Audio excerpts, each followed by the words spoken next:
قرآن پاک کے اندر اللہ تعالیٰ کا حکم ہے یا ایھا الذین آمنوا اذا قمتم الى الصلاة فاغسلوا وجوہکم وایدیکم الى المرافق، اے ایمان والو جب تم نماز کے لیے کھڑے ہو جاؤ فاغسلوا وجوہکم تو اپنے چہروں کو دھو، اپنے وایدیکم الى المرافق اور اپنے دونوں بازو کو کوہنیوں سمیت تک دھو، اپنے دونوں بازو کو کوہنے کس کو بولتے ہیں؟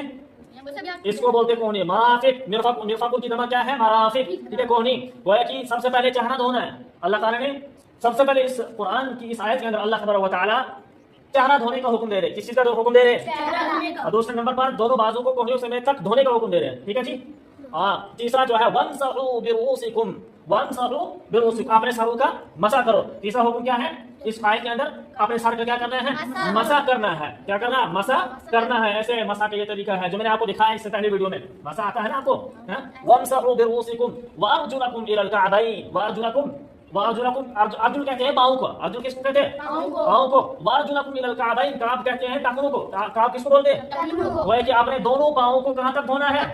ٹخنوں تک دھونا ہے۔ وہ ہے کہ اس آیت کے اندر اللہ تبارک و تعالیٰ نے 3 چیزوں کے دھونے کا حکم دیا ہے اور ایک چیز کا مسح کرنے کا حکم دیا ہے۔